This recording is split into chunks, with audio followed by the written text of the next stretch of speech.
Baik, apa sudah terlihat CV pemateri? Sudah. Sudah Teh, sudah terlihat. Kalau begitu akan saya bacakan CV pemateri. Profesor Dr. Insinyur Muhammad Jalil MS saat ini menjabat sebagai Lektor Kepala di FTIP Universitas Pajajaran. Kemudian untuk riwayat pendidikannya yang terakhir yaitu S3 pada bidang ilmu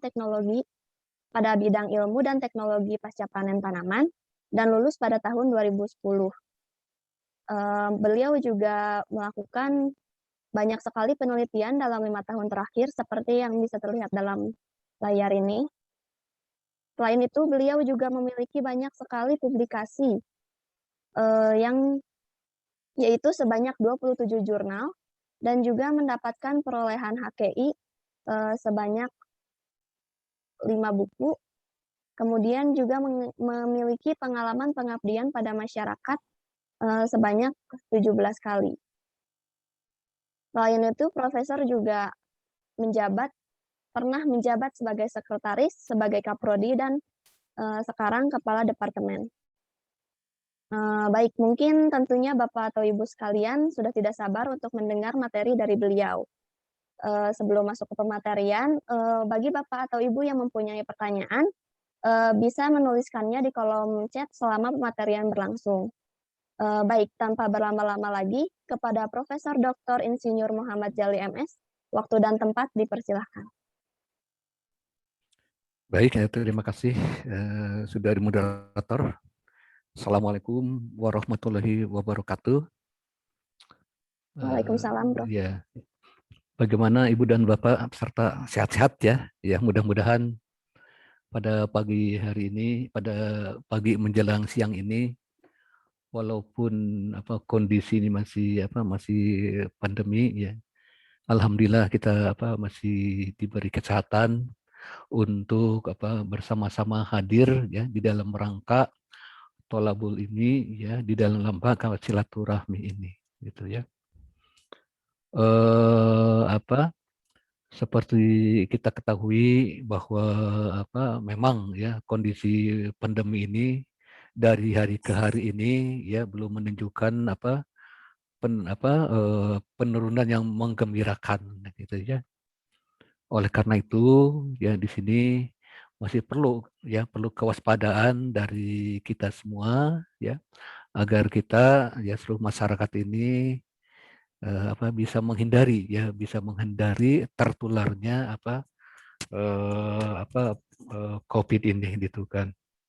Jadi kalau Ibu Bapak tahu gitu ya, bahwa yang sering digemor-gemorkan sebagai penyebab penyebab tertularnya pandemi ini ya diantaranya kita sering berkerumun ya di tempat-tempat orang yang banyak, kemudian kita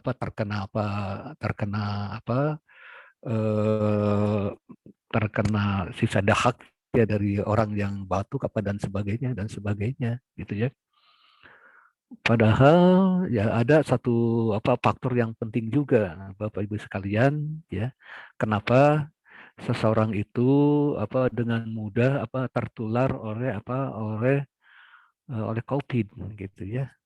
Nah, ini terkait dengan daya tahan tubuh kita. Jadi kalau daya tahan tubuh kita ini ya tentunya selain divaksin, kalau daya tahan tubuh kita ini kuat ya, kemudian satu waktu kita terkena tertular oleh COVID ini, maka efeknya nanti tidak sejauh yang kita khawatirkan gitu ya. Jadi mungkin aja nanti ada kita tertular virus ya dalam tubuh kita, tetapi daya tahan kita ini kuat gitu ya, daya tahan kita ini kuat. Nah, ini kita maka virus ini bisa dilawan ya, sehingga tidak memberikan efek-efek yang berbahaya. Jadi permasalahannya sekarang itu ya bagaimana agar kita semuanya ini mempunyai daya tahan yang kuat ya, sehingga kalau suatu waktu kita ya mudah-mudahan tidak sampai terjadi ya pada suatu waktu kita ini tertular ya, terkena gitu ya, karena daya tahan tubuh kita ini kuat ya, kekebalan kita ini kuat, imun kita kuat ya, maka dampaknya ini tidak mengkhawatirkan, dan insya Allah kita bisa sembuh sekali. Nah sekarang itu bagaimana kita kita meningkatkan daya tahan tubuh.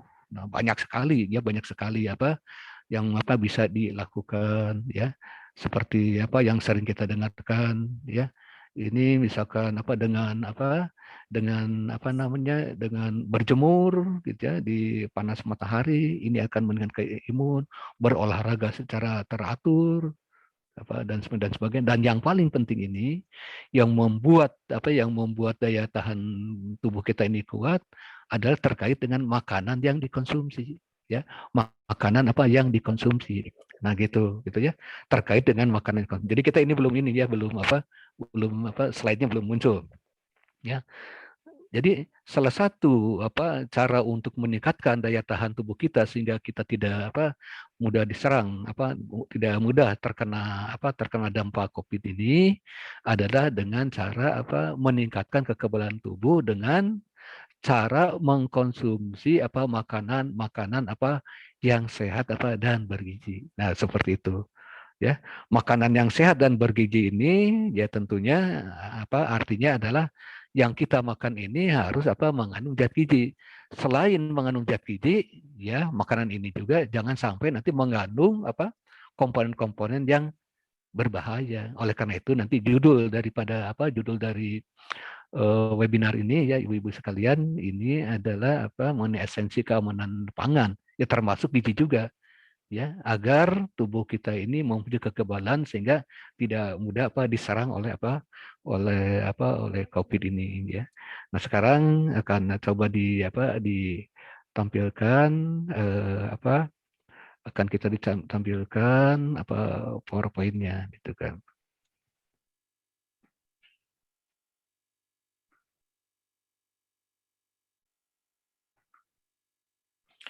Sudah kelihatan ini semuanya? Sudah terlihat, Prof. Ya, oke ya. Jadi karena ini merupakan kegiatan Bapak Ibu sekalian, karena ini merupakan kegiatan pengabdian masyarakat ya, yang digabungkan dengan KKN dari mahasiswa. Jadi KKN-nya diselenggarakan di wilayah masing-masing ya. Ada yang di Kabupaten Bandung, ada di Kota Bandung, ada di Kabupaten Pangandaran, ada di Kabupaten Kebumen gitu ya. Kabupaten Sumedang juga. Jadi di wilayah masing-masing gitu ya. Nah, jadi sebetulnya judul dari program PPM-nya judulnya adalah peningkatan pengetahuan gizi dan keamanan pangan ya untuk meningkatkan daya tahan tubuh selama masa pandemi. Ini dilaksanakan oleh tim kami dari Unpad gitu ya. Saya sendiri ya, kemudian ada Bu Heni, ya ada Bu Elas dan Bu Pira gitu ya. Kebetulan Bu Pira hadir ya, Bu Pira ya hari ini, dan Bu Heni juga hadir ya. Bu Elas mungkin bisa menyusul itu kan. Nah, jadi kenapa judul ini dipilih ya, karena kita tahu bahwa jadi kasus COVID ini ya, COVID-19 terkait dengan rendahnya sistem imun atau kekebalan ya. Jadi sistem imun atau sistem kekebalan tubuh ini memiliki fungsi yang sangat sentral dalam pertahanan tubuh gitu. Jadi kalau sistem imunnya kuat bagus, maka tubuh akan memiliki pertahanan yang baik dan tentu nanti tidak mudah diserang oleh oleh virus corona ya. Jadi kalau kekebalan tubuhnya bagus gitu ya, maka ketika nanti misalkan kita diserang corona, nanti tidak akan memberikan dampak yang mengkhawatirkan ya. Maka dari itu sistem daya tahan tubuh ini harus dijaga, ya harus dijaga, diperbaiki agar nanti bisa terhindar dari segala serangan virus corona. Nah, bagaimana caranya? Nah, salah satu caranya itu agar misalkan imun kita ini kuat harus mengkonsumsi makanan. Makanan yang bagaimana? Makanan yang sehat dan bergizi. Nah, gitu ya. Jadi dengan mengkonsumsi makanan sehat dan bergizi, ya kita akan memiliki kekebalan terhadap serangan dari COVID ini, seperti itu, gitu ya. Nah, tentu ya makanan yang sehat yang bergizi ini tentu ini sesuai dengan ajaran Islam, ya, ajaran Islam. Baik nanti yang diterangkan di dalam Quran, misalkan Al-Baqarah 168, ya. Jadi agar misalkan manusia ini, jadi sekali manusia makanan yang halal lagi baik dan dari apa yang terdapat di bumi, dan jangan kamu mengikuti langkah-langkah setan. Karena sungguh setan itu adalah musuh yang nyata. Nah, kemudian di Quran Surat Al-Mu'minun 51, "Hai Rasul, makanlah dari makan yang baik dan kerjakanlah amal yang soleh. Sungguhnya aku Maha mengetahui apa yang kamu kerjakan." Nah, ini ditambah lagi dari hadis, "Wahai sekalian manusia, sungguhnya Allah Maha baik dan hanya menerima yang baik." Ya, sesungguhnya Allah memerintahkan kaum mukminin seperti yang diperintahkan pada Rasul. Jadi intinya di sini ada perlu kita mengkonsumsi makanan yang sehat dan bergizi, ya. Nah, tentu ada pertanyaan, apa yang dimaksud makanan sehat dan bergizi ini, ya. Nah, ya apa yang dimaksud? Jadi harus ibu-ibu dan bapak harus tahu apa yang dimaksud dengan makanan sehat dan bergizi itu, ya. Yang dimaksud dengan makanan sehat, ya kan ada makanan sehat, ada makanan bergizi. Makanan sehat ini apa? Adalah makanan yang bebas dari bahan yang berbahaya, ya. Jadi makanan ini jangan sampai nanti tercampur oleh bahan yang berbahaya. Bahan yang berbahaya itu apa? Termasuk bahan kimia yang berbahaya. Kemudian nanti tercampur oleh misalkan ada kuku, ada rambut, ya, kemudian ada jarum di bawahnya, kemudian ada mikroba dan sebagainya. Ya, harus bebas dari bahan-bahan yang tadi, ya. Harus bebas dari pewarna yang pemanis buatan yang berbahaya. Nah, dan juga nanti makanan sehat ini mengandung gizi yang diperlukan. Nah, kita tahu gizi yang diperlukan oleh manusia itu kan, ibu-ibu udah pada tahu barangkali itu, ya. Ada karbohidrat, ada protein, lemak, vitamin dan mineral. Ini makan sehat, ya. Nah, tentu nanti ini ditambah lagi dengan dengan makan bergizi, ya. Jadi makanan sehat tadi, ya, makanan sehat ini adalah bebas dari dari pencemaran-cemaran. Cemaran kimia, cemaran bahan-bahan misalkan yang membahayakan tubuh, termasuk juga harus halal, gitu, ya. Jangan nanti makanan ini mengandung komponen-komponen yang membuat makan tersebut jadi haram, ya, mengandung lemak babi dan sebagainya. Nah, makanan yang bergizi ini adalah makanan yang mempunyai kebutuhan gizi, ya. Jadi setiap orang ini, ya, baik bapak dan ibu, ini perlu zat gizi, ya, perlu zat gizi. Perlu protein, perlu karbohidrat, perlu vitamin, perlu mineral, ini diperlukan. Dari mana? Dari mana ini diperlukan gizi ini? Dari mana diperlukan misalnya karbohidrat? Dari mana diperlukan protein, lemak dan vitamin, mineral? Ya tentu ini dari makanan. Nah, gitu, ya. Jadi makanannya ya harus sesuai dengan kebutuhan gizinya. Jangan terlalu banyak, jangan terlalu sedikit. Kalau terlalu banyak nanti akan dia akan mungkin nanti akan kegemukan dan sebagainya. Nanti ada penyakit darah tinggi, jantung, diabetes dan sebagainya. Kalau kurang bagaimana dari kebutuhannya? Kalau makanan yang dikonsumsi kurang di kebutuhannya, ya tentu nanti akan kekurangan gizi dan sebagainya. Ya, nah perlu diketahui bahwa memang, ya, memang makanan yang baru ini kan tidak harus mahal, ya. Tidak harus misalnya kita menggunakan lauk pauk yang mahal, ikan, susu, telur, tidak, ya. Karena juga nanti ada makanan yang murah yang ada di di alam ini, ya. Jadi sekali lagi, ya, makanan yang sehat dan bergizi ini mengandung berbagai zat yang bermanfaat bagi tubuh kita, gitu, ya. Bagi misalkan tulang kita, bagi darah kita, bagi otot kita, bagi panca indera, bagi mata dan semuanya. Dan yang paling penting sekali, makanan yang sehat dan bergizi nanti akan nanti mengandung zat-zat yang bisa mempertahankan, meningkatkan kekebalan tubuh. Nah, seperti itu, ya. Jadi apabila yang dikonsumsi makanan ini sehat dan bergizi, maka kekebalan tubuh kita semua ini akan meningkat, sehingga nanti tidak mudah diserang oleh COVID dan sebagainya. Nah, tentu di sini ada beberapa yang yang diperlukan, gitu, ya. Apa saja nih? Apa saja yang diperlukan? Gizi apa saja yang diperlukan oleh kita ini? Tadi sudah dijelaskan, ya. Misalkan karbohidrat, ya. Karbohidrat ini diperlukan bagi manusia ini untuk sumber energi, gitu, ya. Karbohidrat kan bisa dari nasi, bisa dari roti, dari apalagi dari banyak sekali, dari tepung-tepungan, dari jagung, dari pisang, dari singkong, dari ubi jalar. Nah, ini perlu dikonsumsi. Jadi kalau tidak ada nasi, misalkan bisa mengkonsumsi singkong, ubi jalar, jagung dan sebagainya, ya. Nah, kita perlu protein, ya. Jadi protein ini sebagai zat pembangun tubuh, ya. Nah, jadi sebagai zat pembangun tubuh dan memperbaiki jaringan yang rusak. Gitu. Jadi kita ini bisa tumbuh, ya, tumbuh dengan baik ini ya karena adanya protein, ya. Nah, protein ini nanti ada protein yang berasal dari hewan, ya, ada susu, ada daging, ada telur dan sebagainya.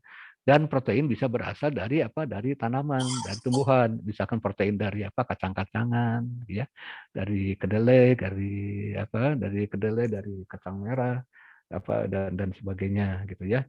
Nah, makanannya nanti bisa berupa tahu, tempe dan sebagainya. Nah, ini juga perlu diperlukan oleh kita semuanya agar badan kita ini sehat, ya. Kemudian lemak, ya, lemak juga nanti perlu, ya, lemak juga perlu ini untuk tubuh, walaupun jangan terlalu banyak, ya. Di lemak ini nanti akan menjadi melarutkan vitamin. Kita kan perlu vitamin juga, ya. Kita perlu vitamin juga. Jadi kalau kita mengkonsumsi misalkan sumber vitamin dari makanan tanpa adanya lemak, ya, terutama untuk vitamin A, vitamin D, vitamin E dan K, ya, kalau tidak ada mengkonsumsi lemak nanti tidak bisa diserap, ya, kecuali nanti kalau untuk vitamin B dan vitamin C, gitu ya. Jadi lemaknya tetap harus ada agar nanti vitamin ini nanti bisa diserap. Ini perlu juga lemak ini tapi harus dibatasi, ya. Jadi vitamin dan mineral ini diperlukan, ya. Vitamin ini biasanya berasal dari sayuran dan buah-buahan. Untuk apa? Ini untuk vitamin dan mineral ini ya terutama untuk menjaga daya tahan tubuh dan kekebalan tubuh. Karena vitamin dan mineral diperlukan untuk Untuk proses dalam tubuh kita. Nah, gitu ya. Nah, jadi vitamin ini sangat penting. Ini bisa diperoleh dari Dari sayur-sayuran, terutama dari sayuran dan buah-buahan. Ini penting sekali, gitu ya. Dan jangan lupa ini air, ya. Air ini sangat vital, ya, air sangat vital. Jadi saking vitalnya di sini dihimbau, ya, agar nanti dalam tiap hari ini kita bisa mengkonsumsi air ini 7 sampai 8 gelas per hari, gitu ya. Nah, ini juga bisa meningkatkan kekebalan tubuh. Jadi walaupun misalkan kita ini tidak haus, gitu ya, diusahakan minum, gitu ya. Dan jadi minumnya jangan menunggu haus saja, ya. Jangan menunggu haus saja. Jadi kalau tidak haus pun, ya, ada kesempatan minumlah. Minum misalkan air putih dan sebagainya. Itu, gitu ya. Ini bisa meningkatkan kekebalan tubuh. Nah, oleh karena itu, ya, ini dari zat gizi ini kan tadi banyak, ada karbohidrat, ada lemak, protein, vitamin, mineral, air, ya. Maka untuk sumber energi ini, ya, sebagai sumber energi ini karbohidrat, lemak, protein. Ya, kita perlu karbohidrat, lemak, protein agar kita bisa mempunyai sumber energi untuk beraktivitas. Kemudian untuk pertumbuhan, perbaikan tubuh kita perlu protein, vitamin, mineral dan air, ya. Kemudian untuk proses metabolisme dalam tubuh, ya, kita perlu vitamin, mineral dan air. Nah, jadi apabila semua ini dipenuhi di dalam makanan kita yang tiap hari kita makan ini ada karbohidrat, lemak, protein, vitamin dan air, maka nanti ini akan mendukung agar tubuh kita ini punya kekebalan terhadap serangan penyakit termasuk COVID ini. Seperti itu, gitu ya. Nah, di sini ya terkait dengan Bapak Ibu sekalian, ya terkait dengan makanan, ya, yang kita konsumsi ini selain tadi ada zat gizi, gitu ya, ada zat gizi karbohidrat, protein, lemak, vitamin, mineral dan air. Nah, di sini dianjurkan, ya, agar makanan kita ini memenuhi gizi seimbang, ya. Ini supaya kenapa ada istilah gizi seimbang? Nah, agar nanti sistem kekebalan tubuh kita itu meningkat. Apa yang dimaksud gizi seimbang ini, ya?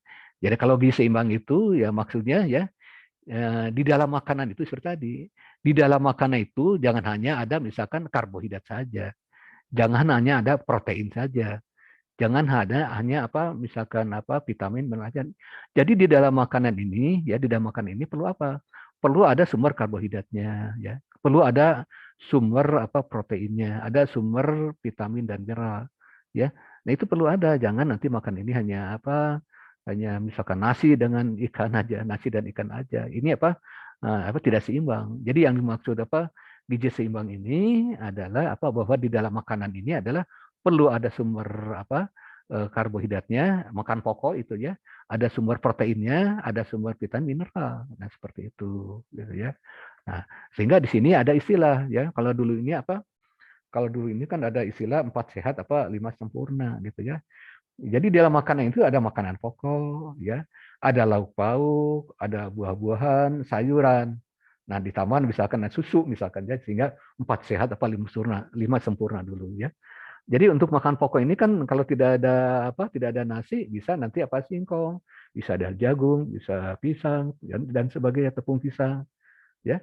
Lauk pauk ini kan bisa ikan ya, bisa daging, telur, atau misalnya kalau mahal bisa kita menggunakan lauk pauk ini kan bisa dari protein ini nabati, dari tanaman, bisa tahu, bisa tempe, bisa kacang-kacangan. Nah, dan buah-buahan sayuran. Nah, ini di dalam menu kita sehari-hari harus ada itu. Ada makan pokok, lauk pauk, buah-buah dan sayuran ya. Supaya Supaya nanti bisa terhindar dari virus gitu ya. Jadi ini kan makanan pokok, ini sumber karbohidrat gitu ya. Nah, kemudian ada lauk pauk ini sebagai sumber protein ya. Dan sayur dan buah ini sumber vitamin dan mineral dan serat gitu kan. Ini makan pokok, lauk pauk, sayur dan buah-buahan ini perlu sekali di dalam menu kita sehari-hari gitu kan ya. Nah, sekarang ini ada beberapa ini bagaimana ya. Tadi kan gizi seimbang. Jadi gizi seimbang ini di dalam makanan itu harus ada tadi makanan makan pokok, ada lauk pauk, ada sayuran dan buah-buahan gitu ya. Nah, kemudian yang gizi seimbang ini harus sesuai antar kebutuhan dan yang dimakan. Jadi yang seimbang ini bisa juga dalam jumlah. Jadi apa yang dimakan ini harus sesuai dengan kebutuhan. Jangan terlalu banyak, jangan terlalu sedikit. Kalau terlalu banyak nanti akan terjadi obesitas gitu ya, kegemukan, nanti akan timbul berbagai penyakit ya seperti jantung, diabetes dan sebagainya. Jangan terlalu sedikit. Ya, kalau sedikit kurang gizi. Nah, sekarang bagaimana ini agar selain kita mengkonsumsi makan tadi ya, mengkonsumsi karbohidrat, protein, lemak dan sebagainya. Nah, agar nanti lebih bagus lagi daya tahan tubuh kita, agar lebih bagus lagi kekebalan kita, maka pertama ya harus batasi konsumsi lemak ya. Jadi harus jangan hindari terlalu mengkonsumsi banyak lemak ya. Hindari misalkan mengkonsumsi banyak gorengan ya, kalau bisa, kemudian makan makanan yang digoreng. Nah, ini juga sebetulnya nanti akan berpengaruh terhadap kekebalan tubuh. Jadi usahakan nanti di dalam makanan ini juga lebih banyak nanti makan makanan yang diolah misalkan tanpa minyak, misalkan banyak, ada yang dipepes, ada yang dibakar dan sebagainya. Karena ini apabila berlebih minyaknya ini akan bisa mengurangi kekebalan tubuh ya. Nah, kemudian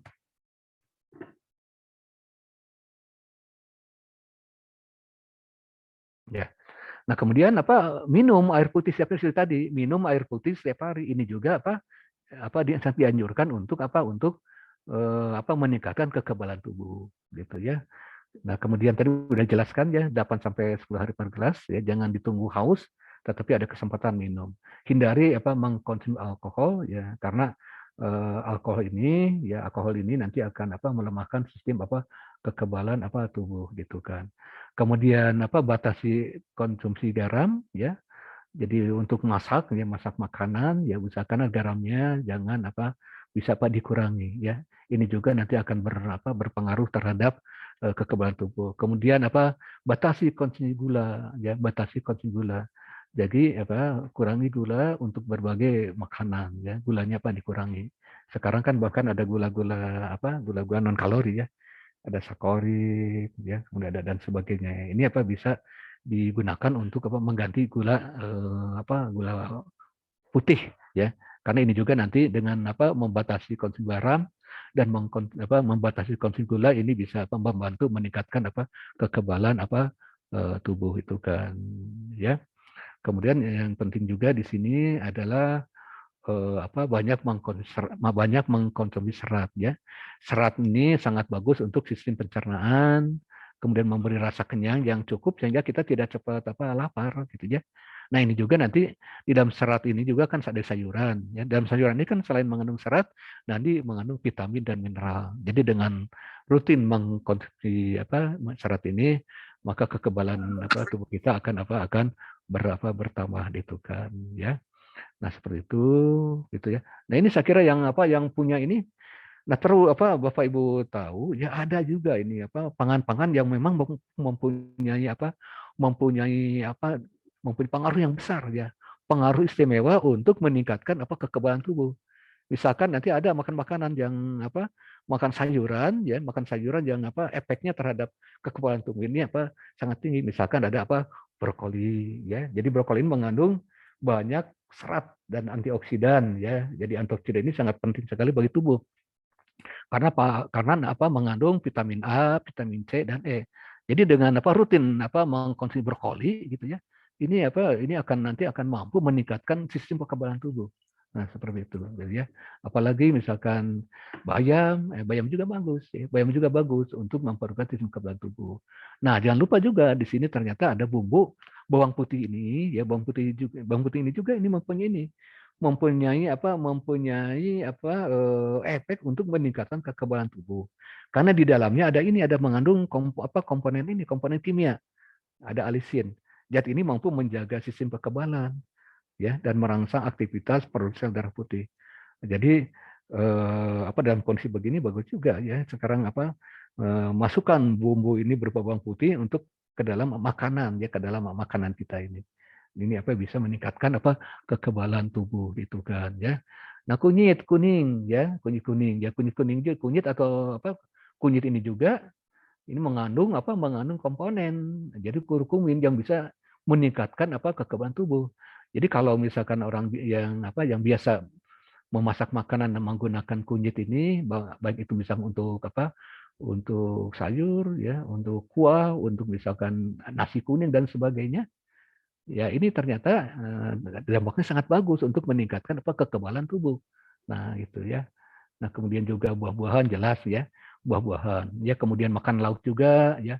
Makan laut juga ini misalkan ada udang, ada cumi-cumi, ada ikan-ikan bawal dan sebagainya. Ini juga bisa meningkatkan kekebalan tubuh gitu kan ya. Nah, ada makanan yang ada makanan yang banyak dibuat di masyarakat misalkan yogurt ya, yogurt. Yogurt ini adalah terbuat dari Terbuat dari susu ya yang diasamkan. Ini juga jadi bagi Bapak dan Ibu yang yang terbiasa mengkonsumsi yogurt atau Yakult ya. Ini juga kalau dikonsumsi secara teratur ini bisa meningkatkan kekebalan tubuh ya. Karena di dalamnya ada probiotik yaitu ada bakteri yang bisa memperkuat sistem kekebalan tubuh gitu ya. Kalau ini kan banyak di toko-toko gitu kan. Oke, ya. Jadi tadi masalah gizi ya Bapak Ibu sekarang. Jadi makanan sehat ini adalah makanan-makanan yang yang bergizi tadi. Makanan yang bergizi mengandung mengandung ada karbohidrat ya, ada protein, vitamin, mineral, ditambah lagi nanti misalkan ada komponen-komponen khusus tadi ya, ada brokoli, ada misalkan ada bayam dan ada misalkan ikan laut dan sebagainya. Ini adalah makanan yang bergizi yang itu bisa meningkatkan kekebalan tubuh. Nah, tapi jangan lupa Bapak Ibu sekalian ya, makanan yang bergizi tadi apabila dia itu tercemar ya, apabila tercemar oleh komponen-komponen yang berbahaya ya, tadi tercemar oleh misalkan adanya mikroba, ada misalkan bakteri, ada jamur, kemudian ada virus, ada komponen misalnya kimia yang berbahaya ya. kemudian atau tercampur oleh misalkan benda-benda fisik, ada rambut, ada kuku dan sebagainya, maka makan-makanan yang bergizi tadi itu ya, makan yang bergizi tadi itu tidak ada artinya. Oleh karena itu di sini diperlukan keamanan pangan. Jadi ibu-ibu sekalian, selain ibu-ibu nanti mengetahui pangan yang gizi sehat itu seperti apa, juga harus tahu masalah keamanan pangannya. Nah, gitu ya. Nah, oleh karena itu ya untuk kajian berikutnya ya, maka ibu dan bapak sekalian ini harus mengetahui gitu ya apa yang dimaksud dengan keamanan pangan. Jadi keamanan pangan ini secara ringkas bahwa makanan yang kita konsumsi tersebut harus bebas dari dari pencemaran-pencemaran. Apa itu pencemaran dari bahan kimia, pencemaran dari tadi benda-benda fisik tadi gitu ya, pencemaran dari misalkan makhluk-makhluk yang kecil, ada mikroba, virus. Juga nanti ya makanan ini harus halal. Nah, ini yang dikatakan aman. Jadi makanan ini dikatakan aman ya bila terbebas dari bahaya fisik, bahaya kimia, bahaya mikrobiologis dan ya terbebas dari bahan-bahan yang haram. Ini dikatakan aman ya. Nah, sekarang pertanyaannya bagaimana jika kita mengkonsumsi pangan yang tidak aman? Ya tentu kalau masyarakat ternyata mengkonsumsi pangan yang tidak aman, ya maka efeknya nanti bisa bisa fatal nanti. Pertama tentu akan menyebabkan sakit ya, keracunan pangan kan banyak kejadian-kejadian. Kemudian kalau udah sakit bagaimana? Kalau udah sakit nanti bisa memperburuk ekonomi. Orang yang sakit kan tidak bisa bekerja, ya keluarga menderita. Kemudian nanti industri pangan perut tidak laku. Jadi kalau misalkan suatu waktu ternyata kita mengkonsumsi bakso misalkan ya, kemudian baksonya bisa mengandung racun, maka nanti orang pada tahu ya, maka produk tersebut tidak laku. Orang itu tidak mau lagi mengkonsumsi bakso tersebut. Nah, produk tidak laku. Nah, tentu apabila ini dikonsumsi oleh anak-anak muda, anak-anak balita ya, maka tentu ini akan melemahkan kualitas generasi muda. Nah, seperti itu. Jadi ini pangan yang tidak aman. Ya, kita lihat ini ya. Ini banyak berita dampak ya tidak memperhatikan aspek keamanan pangan ya. Bapak Ibu sekalian, ini burger ini ya, makanan ini kan kalau lihat dari warna ini warna-warni gitu ya. Ada yang merah, ada yang biru dan sebagainya. Ini kalau lihat warnanya itu ya kita betul ini warna ini aman tidak? Ya memang kalau dilihat dari tampilan ini kan menggiurkan enak sekali. Tetapi kalau dilihat dari warnanya kita harus tanya ini aman tidak gitu kan. Nah, oleh karena itu bagaimana apabila misalkan nanti ternyata masyarakat ini tidak memperhatikan keamanan pangan. Makanan apa saja misalkan yang warna seperti begini dimakan.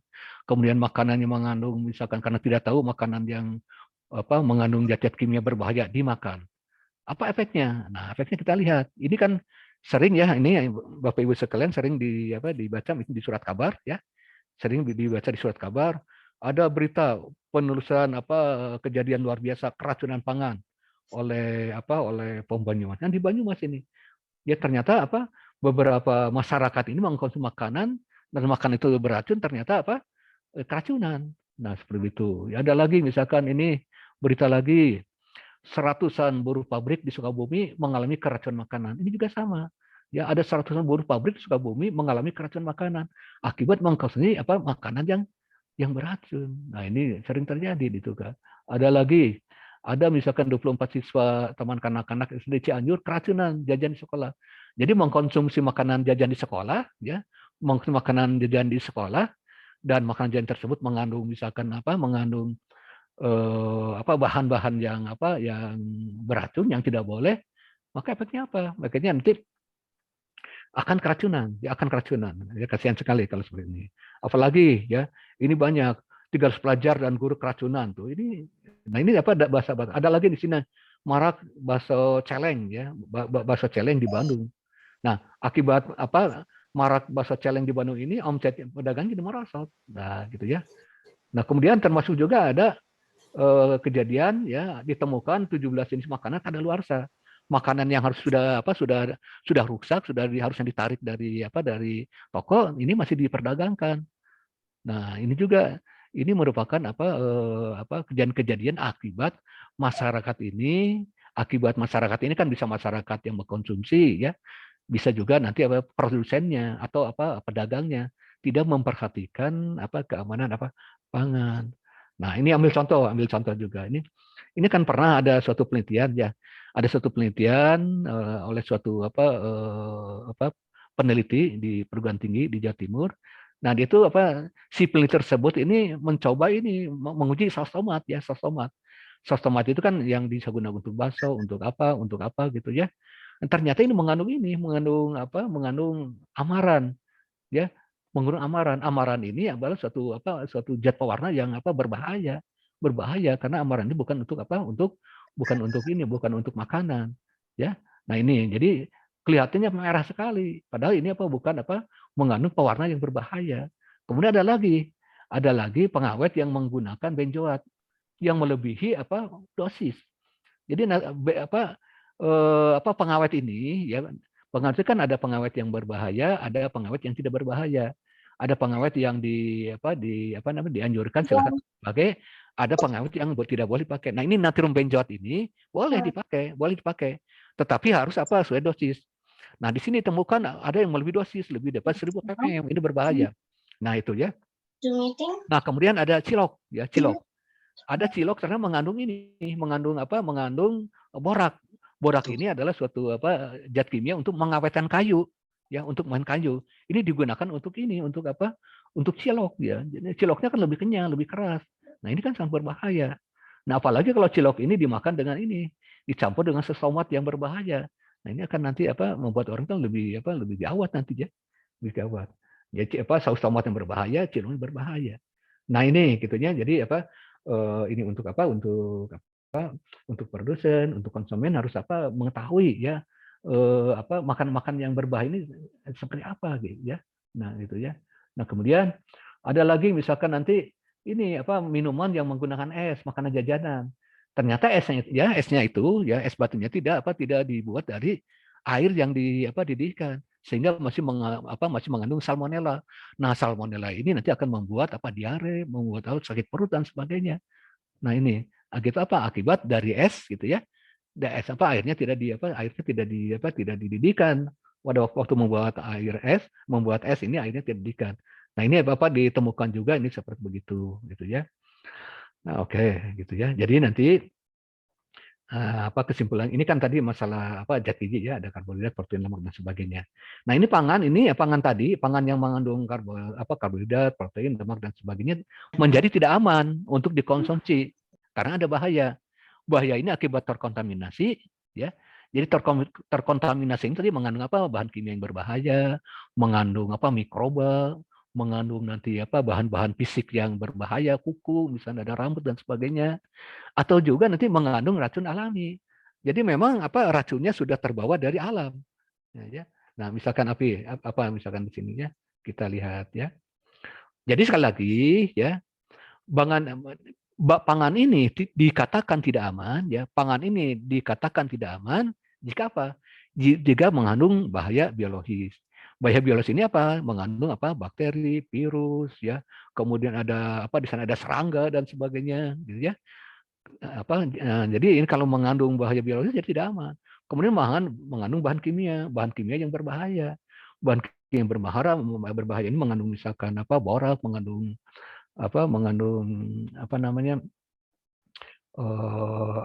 bleng dan sebagainya gitu ya. Nah, atau juga ini mengandung bahaya fisik, ada seples gitu ya, ada kuku, ada paku payung, ini berbahaya. Nah, oleh karena itu pangan yang dikonsumsi itu harus bebas bahaya seperti itu gitu ya. Nah kemudian jadi ini bahaya biologis ya. Jadi kalau pangan ini kalau mengandung bahaya biologis ini nanti artinya mungkin pangan tersebut mengandung mikroba, mengandung binatang pengarat ya. Jadi binatang pengarat ini mungkin nanti yang ke dalam binatang pengaratnya mungkin kotorannya ya, kotoran tikus ya, mengandung serangga. Jadi kalau suatu makanan mengandung tadi mikroba, binatang pengarat, kotorannya gitu ya, serangga dan sebagainya, ini tidak aman untuk dikonsumsi ya. Nah, ini ya. Jadi yang berbahaya itu nanti kalau sudah dimakan oleh tikus, nanti sisanya ini nanti bisa menimbulkan pencemaran karena mengandung komponen yang berbahaya ya. Nah, seperti itu gitu ya. Serangga ini ya. Nah, serangga ini kalau hinggap di makanan kita kan ya ini kan dari kaki-kakinya mungkin itu dari luar membawa kotoran, kemudian hinggap di makanan ya. Makanannya misalkan dimakan oleh manusia, nanti kan ini akan berbahaya ya. Nah, ini bahaya mikroba ya. Mikroba ini tadi makanan ya, mikroba ini bisa berada pada makanan ya, misalkan pada makan melalui mulai air ya. Jadi kalau airnya tercemar ya, kemudian kita gunakan untuk memasak, untuk mencuci ya, mencuci alat-alat makanan, ini bisa tercemar, bisa dari debu, lalat, bisa dari hewan peliharaan ya, kemudian peralatan kotor dari penjual makanan atau pangan mentah. Jadi pangan mentah juga ini nanti bisa menyebabkan keracunan apabila di dalam pangan mentah ini ada menempel tadi virus, bakteri, atau nanti ada bahan kimia berbahaya, misalnya ada pestisida dan sebagainya gitu ya. Jadi ini penyakit yang diakibatkan oleh pangan yang tercemar ini ya. Jadi kemudian tadi manusia mengkonsumsi makan yang tercemar ya, dicemari mikroba, maka ini ada dua jenis. Pertama bisa infeksi atau intoksikasi. Kalau infeksi ini apa? Jadi kalau infeksi ini disebabkan oleh adanya suatu bakteri ya, bakteri patogen ya, yang ada pada makanan, kemudian kita mengkonsumsinya. Nah, akibat mengkonsumsi tersebut nanti ya timbul infeksi. Kita jadi demam, ya, kemudian misalkan sakit perut dan sebagainya. Atau jadi infeksi. Jadi kalau infeksi ini diakibatkan oleh oleh bakteri ya, mengakibatkan kita jadi sakit. Atau memang kita keracunan disebabkan oleh makanannya. Jadi bukan oleh mikroba, tapi makanannya mengandung senyawa beracun. Nah, apa aja nanti yang makanan yang secara alami mengandung racun ini kita lihat nanti gitu ya. Misalkan misalnya jengkol ya. Pada jengkol ini ada asam jengkolat. Jadi kalau seorang ini mengkonsumsi jengkol terlalu banyak gitu ya. Nah, ini berbahaya. Nanti asam jengkolatnya nanti bisa merusak ginjal nanti ya. Nah, oleh karena itu ini harus dikurangi ya, jangan terlalu banyak makan jengkol, atau nanti ini kalau terutama jengkol-jengkol yang mentah. Nah, kalau jengkol ini misalkan dimasak dulu, misalkan direbus dulu, ini memang bisa mengurangi asam jengkolat ya. Kemudian dari ada ikan buntal juga ya, ikan buntal, ikan dari yang berasal dari muara, ini juga mengandung racun ya, yang berbahaya gitu ya. Ini bisa di laut dan di muara gitu kan ya. Nah, jadi racun alami ini, jadi kalau kita mengkonsumsi racun alami ya, maka ini akan sangat berbahaya bagi kita ya. Dan jangan lupa ya bahwa ini apabila kita membeli kentang ya, lihat ya. Jadi kalau di dalam kentang itu ya, kalau kentang ini banyak kena sinar matahari ya, ini akan terbentuk ini klorofil di sini ya. Ada solanin ya. Ada klorofil di sini. Nah, jadi kalau misalnya kentang ini yang kita beli dari warung ini, dari pasar ini, mengandung misalnya solanin ini, biasanya berwarna hijau. Ini jangan dikonsumsi karena mengandung racun ini. Ya, oleh karena itu nanti di rumah kalau menyimpan kentang jangan terkena sinar matahari. Karena kalau terkena sinar matahari akan ada membentuk klorofil solanin, ini akan berbahaya. Nah, ini harus dibuang kentangnya gitu ya. Nah, itu. Nah, singkong tadi udah ya, singkong. Jadi singkong ini, di dalam singkong ini mengandung ini, ada terutama untuk singkong-singkong yang mengandung asam sianida. Jadi singkong ini kalau dilihat dari asam sianida, jadi asam sianida ini sangat berbahaya bagi tubuh. Pernah kan ada artis yang keracunan mati gitu ya karena mengkonsumsi ASN. Nah, singkong ini kalau dilihat dari sianidanya ada yang mengandung sianida yang rendah ya, ada yang sedang, ada yang tinggi.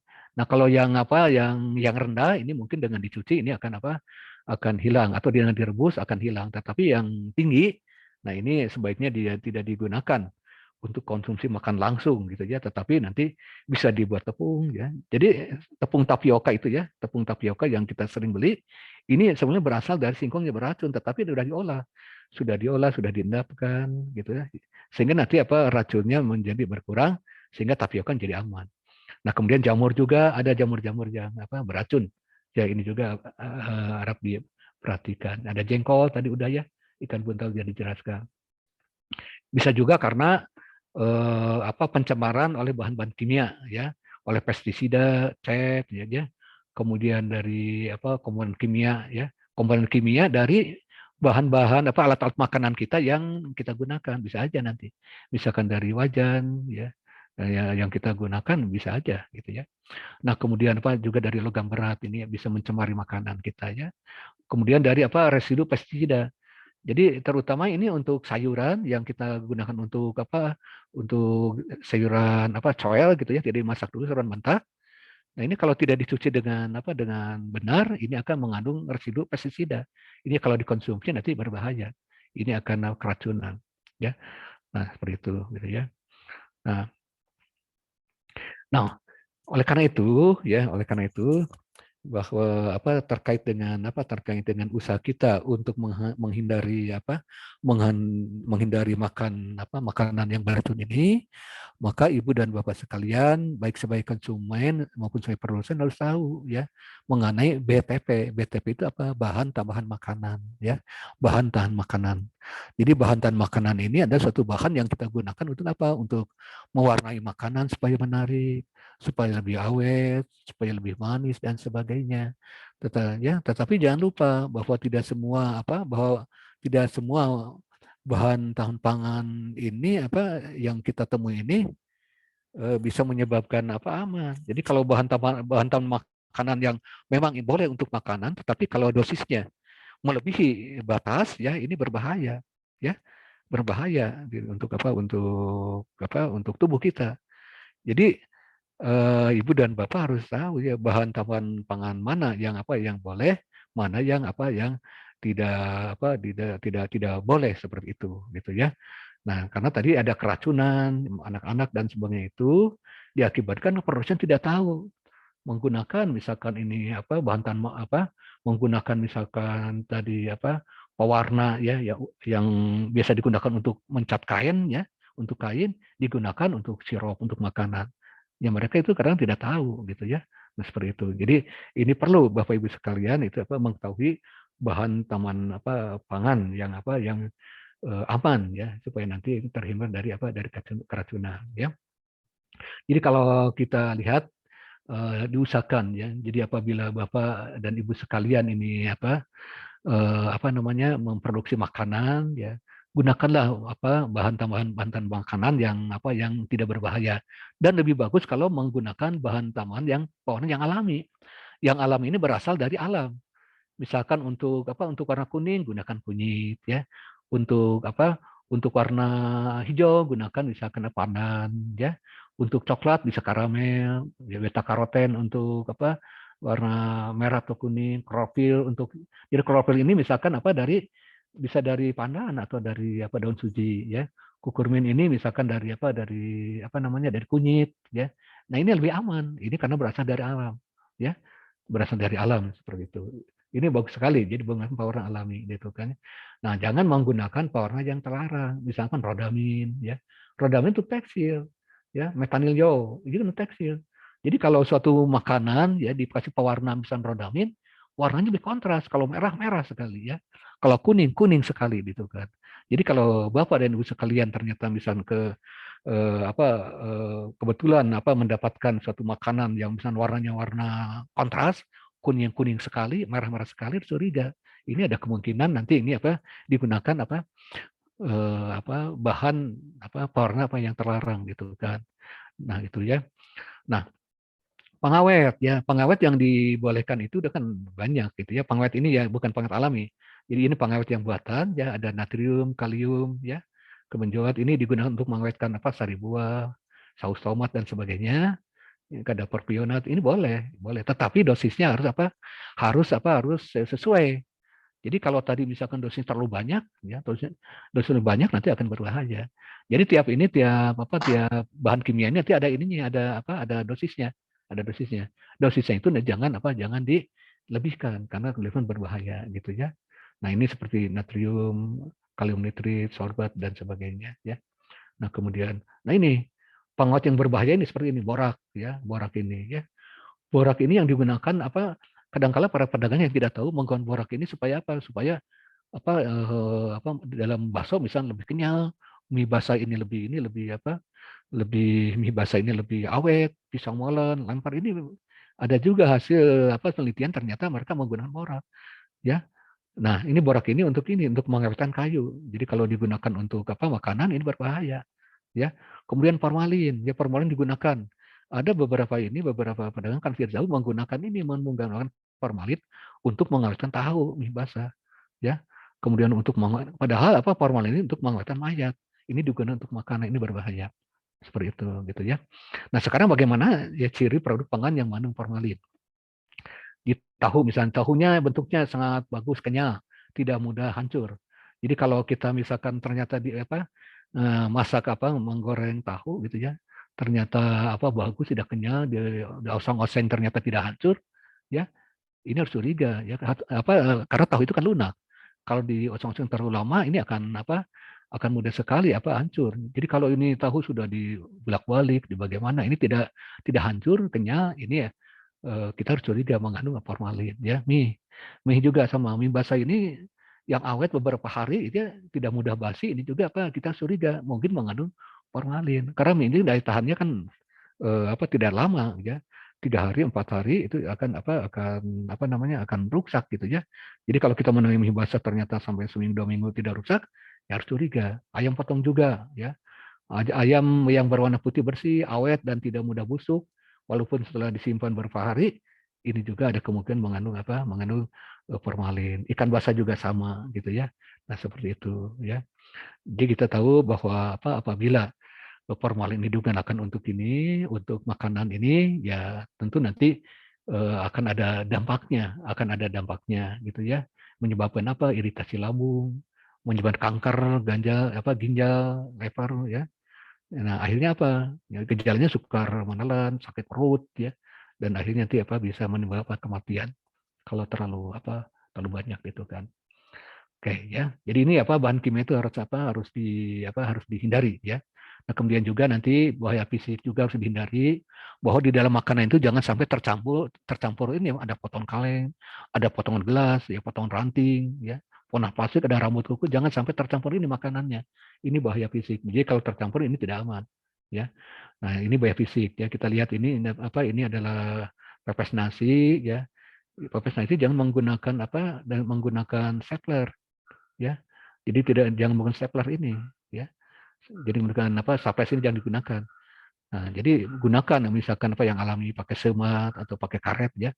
Nah, kemudian pada waktu mengolah ini juga jangan menggunakan jam tangan perhiasan karena itu juga nanti akan bisa kalau kena makan bisa mengkontaminasi dan ini mungkin menggunakan seragam seperti itu. Jadi bagaimana sekarang keamanan ini Darto masih ada waktunya, masih ada berapa menit lagi? Baik Prof, untuk waktunya 10 menit lagi. Baik ya. Nah, sekarang pertanyaannya bagaimana menjaga keamanan pangan di masa pandemi Covid ini gitu ya. Nah, ini kalau untuk untuk bagaimana menjaga keamanan pangan di masa pandemi ini ada bukunya sebetulnya ya. Ada bukunya. Jadi untuk menjamin ketersediaan pangan yang aman dan bermutu di masa status Covid ini ya. Ini ada bukunya yang diterbitkan oleh Badan POM, ada bukunya ya. Nah, di Badan POM ini ya bahwa untuk memproduksi pangan yang aman ini ya harus dijaga agar semua ya seluruh pegawai, alat-alat dan sebagainya ini harus baik, kerja harus bersih. Makanya orang-orangnya di sini harus terjaga kebersihannya ya. Jadi menggunakan seragam, menggunakan masker untuk mencegah paparan penularan COVID pada pekerja. Ya. Nah, kemudian yang berikutnya adalah memastikan bahwa pangan itu yang dihasilkan aman dan bermutu. Jadi harus menggunakan CPPOB ini cara pengolahan pangan olahan yang baik. Jadi bagaimana misalkan merebusnya, bagaimana misalkan memanaskannya, bagaimana mengemasnya dan sebagainya. Ini dua hal ini harus baik, ada keselamatan pekerjanya dan ada cara mengolahnya ya. Nah, kita tahu bahwa virus ini ditularkan lewat droplet ya. Oleh karena itu penting sekali untuk pekerjaannya menjaga sanitasi, menggunakan masker, jaga jarak dan sebagainya ya. Ini jadi Jadi perlu pembatasan jarak fisik ya. Kemudian perlu orang-orang yang perlu sehat ya, menggunakan masker. Kalau yang sakit ini jangan bekerja gitu ya. Kemudian nanti perlu sanitasi ya. Sanitasi ini kebersihan. Jadi perlu alat-alat yang digunakan harus bersih ya, tidak mengandung komponen-komponen yang berbahaya. Ya, oleh karena itu kesehatan personal, keselamatan kerja dan kampangannya perlu diperhatikan ya. Ini kita lewat saja supaya waktu cukup ya. Ini ya. Nah, yang penting juga ini adalah pengemasan ya. Jadi bagi Bapak dan Ibu sekalian yang sekarang ini menyediakan makannya lewat membeli dari luar, apa itu dengan misalnya dari warung nasi ya, dari misalnya warung GoFood ya, harus diperhatikan ya, makanan harus dikemas dengan baik. Karena mungkin saja bahwa si virus tersebut menempel pada kemasannya. Jadi virus ini dari dalam makanan ini bisa dari makanannya ya, atau bisa dari pengemasnya. Oleh karena itu ya, maka pengemasan ini sangat penting sekali untuk menghindari pangan yang dikemas ini terbebas dari virus yang membahayakan gitu kan. Dan yang paling penting juga ya diusahakan gitu ya, bahwa makanan yang dari luar ini, makanan olahan yang di luar ini yang sudah jadi ini sebelum dikonsumsi perlu dipanaskan lebih dahulu ya. Ini tiada lain ya bagi kita ini untuk menjaga ya dari hal-hal yang mengkhawatirkan ya akibat tercemarnya pangan yang kita konsumsi ya dari virus COVID ini ya. Seperti itu. Jadi pertama gunakan nanti kemasan yang sangat rapat, yang bagus. Yang kedua sebelum dikonsumsi dipanaskan lebih dahulu gitu kan. Karena kita nggak tahu ya, mungkin ada virus yang menempel pada kemasan, ada yang virus menempel pada makanan, walaupun nanti di dalam virus ini sebenarnya tidak tahan lama ya baik di dalam kemasan maupun di dalam makanan gitu ya. Karena virus ini bisa hidup dengan baik di inangnya, di tubuh manusia ya, di sekitar tenggorokan, paru-paru. Nah, jadi punya umur. Jadi kalau dia tuh hinggap di makanan kemasan dalam waktu sekian jam ya, nah virus ini tidak bisa berkembang lagi ya. Tetapi kita tidak tahu bahwa virus ini mungkin masih aktif, sehingga kalau masih aktif kemudian tertelan oleh kita, ini yang berbahaya. Seperti itu ya. Itu aja saya kira yang bisa disampaikan ya. Terima kasih ya.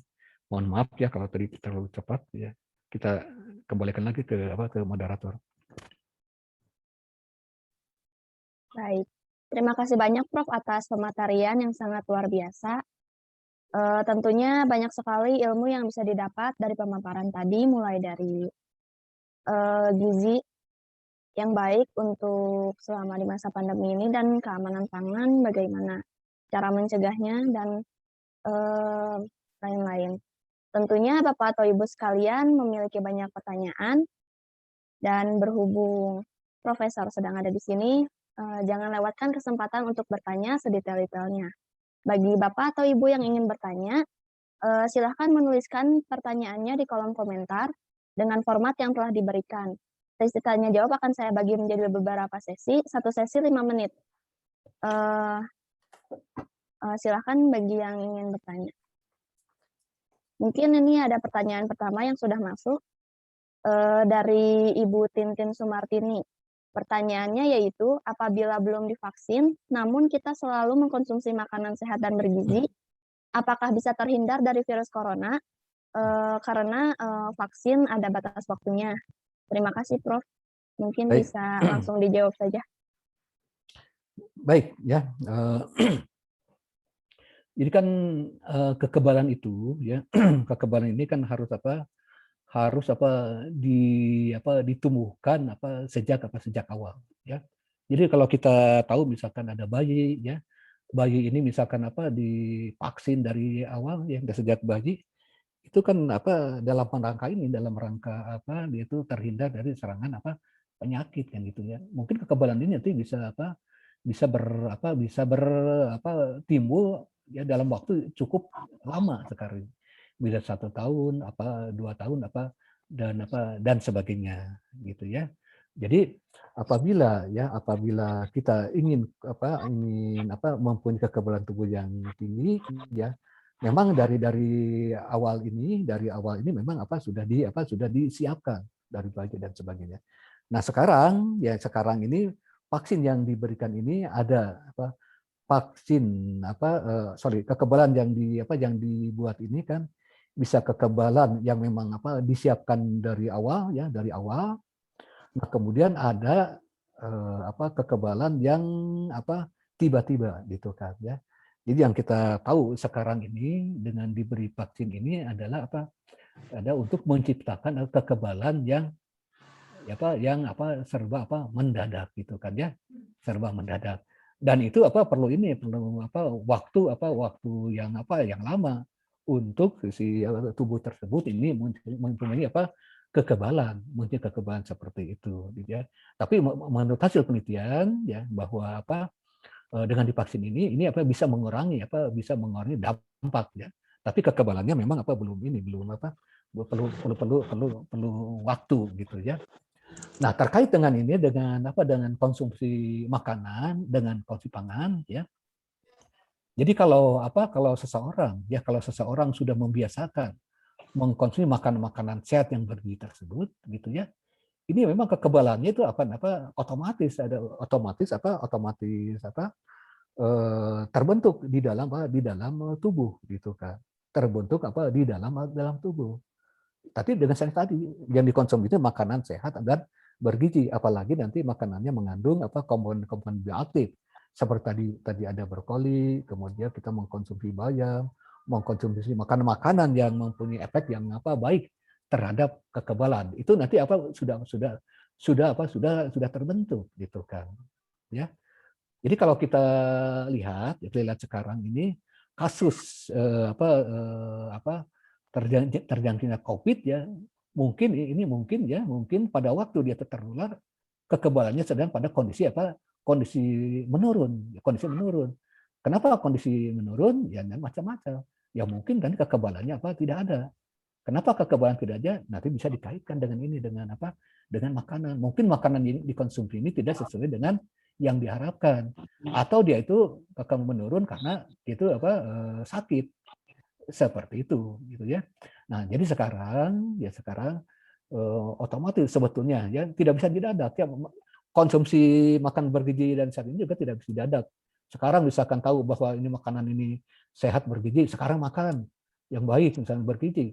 Ya itu juga kan tidak bisa didadak seperti itu ya, memang harus dibiasakan dari awal seperti itu. Sama efeknya gitu ya. Ya kalau sekarang ini misalkan baru tahu sekarang kita makan sehat bergizi karena sudah tahu ada penyuluhan ya. Kemudian misalkan divaksin. Jadi vaksin ya perlu waktu kekebalannya. Makanan yang tidak ada perlu waktu, sehingga apabila misalnya kita masuk ke kerumunan orang kemudian kena droplet, ya itu tidak bisa menjamin ya, tidak bisa menjamin. Tetapi kalau misalkan tadi Bu Titin tadi ya sudah dari awal misalkan mengkonsumsi pangan bergizi dan sehat, ini sudah terbentuk ya, sudah terbentuk. Jadi kalau sudah terbentuk dia tiba-tiba terkena gitu ya. Nah, ini kan bisa ada pertahanan ya. Tetapi baiknya lebih double ya, didouble aja lah supaya bagus ya mengkonsumsi makanan yang bergizi dan divaksin. Ya, terutama untuk yang tidak punya efek ya ketika divaksin. Artinya Jadi kalau punya penyakit kan tidak punya penyakit misalnya darah tinggi, diabetes, ya atau yang sebagainya kan tidak bisa divaksin gitu. Jadi harus dibentuk apa dari awal gitu ya. Itu. Ya. Baik, terima kasih Prof atas jawabannya. Mungkin jawaban dari Prof sudah cukup jelas. Bu Tintin ya, bahwa kekebalan tubuh itu dibangun dalam waktu yang lama. Jadi untuk mencegah penularan ini, makanan bergizi itu harus dibangun sejak lama, tidak bisa mendadak langsung bisa terhindar dari virus corona dengan makan makanan bergizi. Mungkin lanjut ke pertanyaan kedua dari Ibu Yayat Mariati dari Desa Cihanjuang. Pertanyaannya, bolehkah konsumsi bawang putih mentah untuk meningkatkan daya tahan tubuh? Bisa diminum setiap hari, apabila bisa seharinya berapa biji dikonsumsinya, dan cara minum atau makan bawang putih yang baik seperti apa? Oke, gitu ya. Jadi seperti tadi disampaikan ya bahwa salah satu komponen salah satu jenis bahan makanan yang mempunyai komponen bioaktif ini adalah bawang putih ya. Itu adalah bawang putih gitu kan ya. Nah, tentu ya jadi ini juga harus dibentuk dari kebiasaan ya, terbentuk dari kebiasaan gitu ya. Jadi artinya apa? Jadi kalau misalkan oke Cina, saya mengkonsumsi bawang putih, tapi bawang putihnya itu misalkan memang tidak dilakukan secara terus-menerus gitu ya.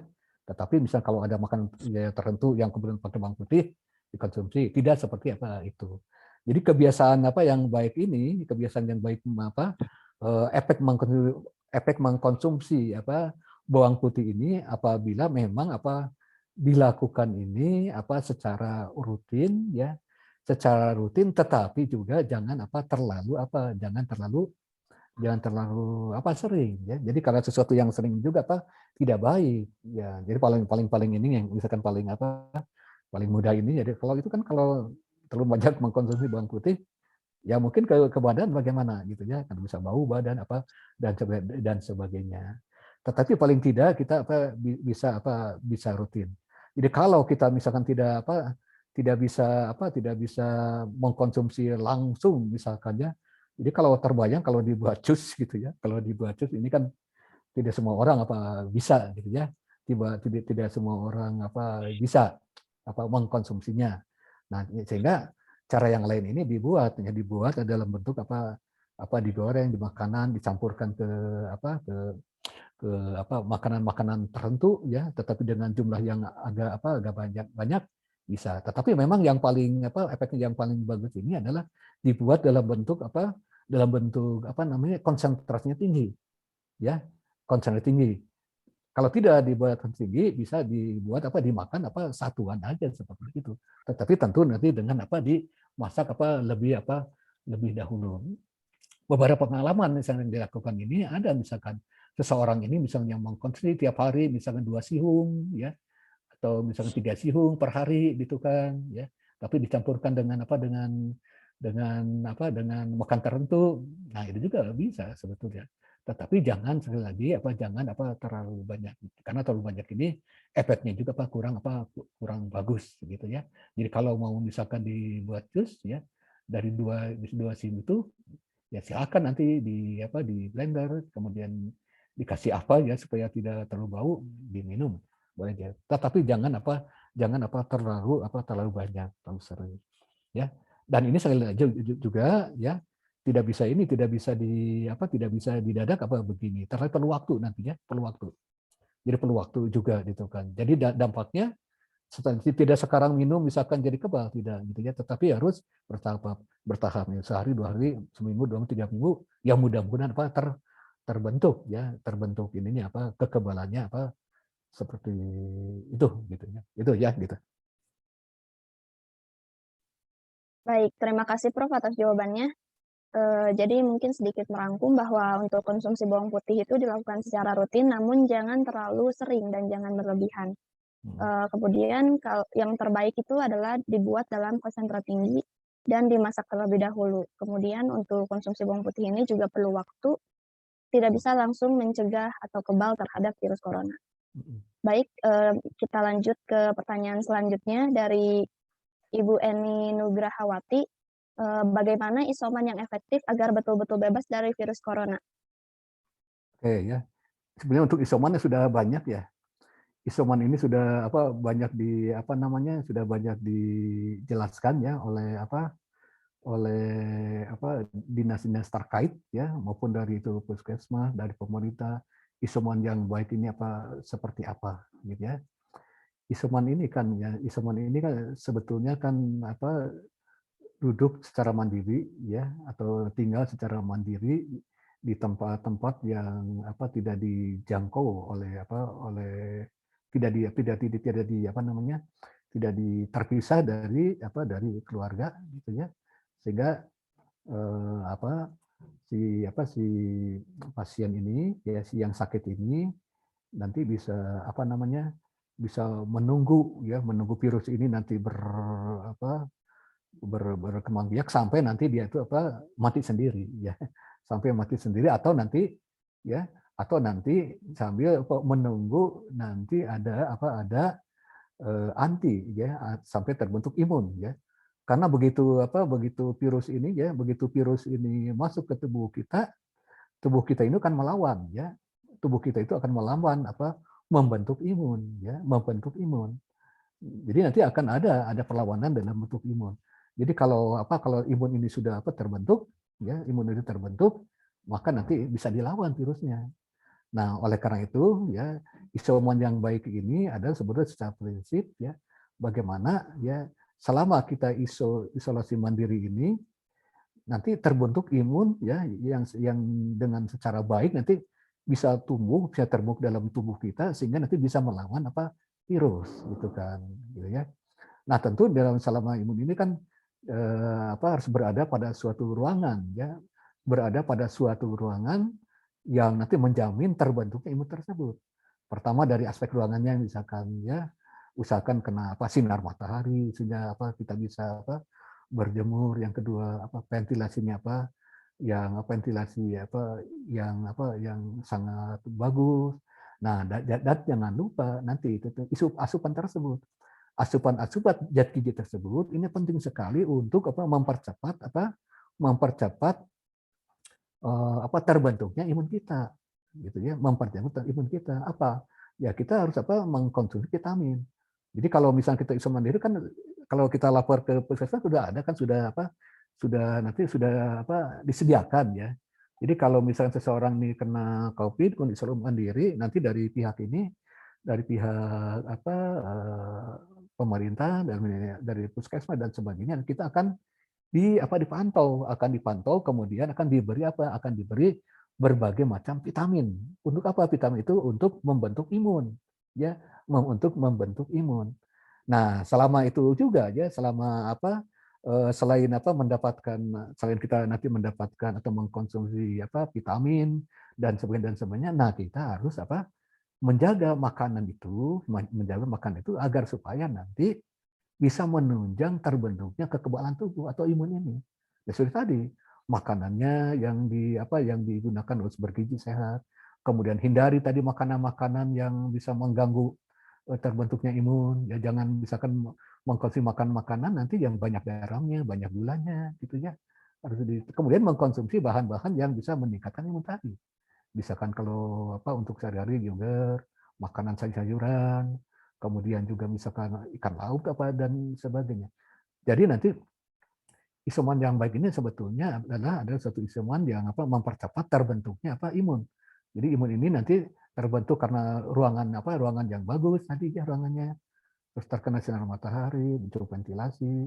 Nah kemudian juga kita mengkonsumsi vitamin dan mineral untuk mempercepat. Nah kemudian menjaga makanan yang sehat dan bergizi tadi agar supaya nanti terbentuk kekebalan tubuh. Nah itu gitu ya, itu. Ya, baik. Terima kasih banyak Prof atas jawabannya. Sedikit merangkum bahwa isoman yang efektif dan baik itu isoman yang bisa secara efektif membentuk imun dilakukan pada ruangan yang mendukung, seperti terkena sinar matahari dengan ventilasi baik, serta adanya asupan makanan dengan gizi yang baik seperti vitamin yang bertujuan untuk membentuk imun. Ditambah lagi ini ada kurang ya. Jadi olahraga yang teratur, jadi sambil harus sambil olahraga. Apa hindari rokok juga gitu ya. Nah, gitu ya. Jadi olahraga ini penting sekali untuk imun. Ya, gitu. Baik, Prof.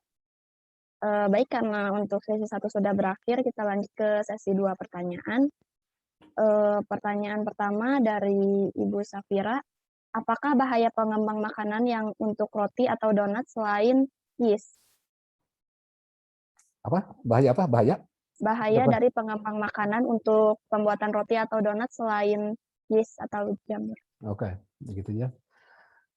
Jadi kan apa untuk pembuatan apa makanan-makanan yang pengembangan ya biasanya digunakan apa bahan pengembang. Ya, memang yang apa yang efektif itu kan ini kan apa yeast atau ragi itu yang bagus itu ya, itu yang alami. Jadi kalau sesuatu yang alami itu apa tidak ini tidak apa tidak berbahaya ya. Tetapi kalau kita sudah membuat apa suatu produk makanan ya atau misalkan membeli produk makanan yang menggunakan misalkan apa bahan pengembang alami ya ini bisa dirasakan memang bagus ya mengembang.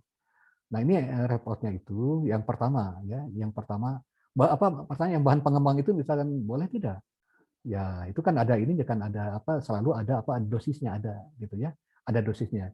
Jadi kalau tetapi apa walaupun ada dosisnya gitu ya untuk menjaga kesehatan ya memang apa kita harus lihat dulu gitu ya lihat dulu kalau bisa mungkin dengan gitu ya sih. Tapi kalau umumnya kalau di apa di lapangan yang dilakukan oleh para pedagang menggunakan bahan pengembang yang ini yang apa bahan kimia itu tidak apa kalau misalnya sesuai dosis. Yang tidak boleh itu dosisnya apa terlalu banyak.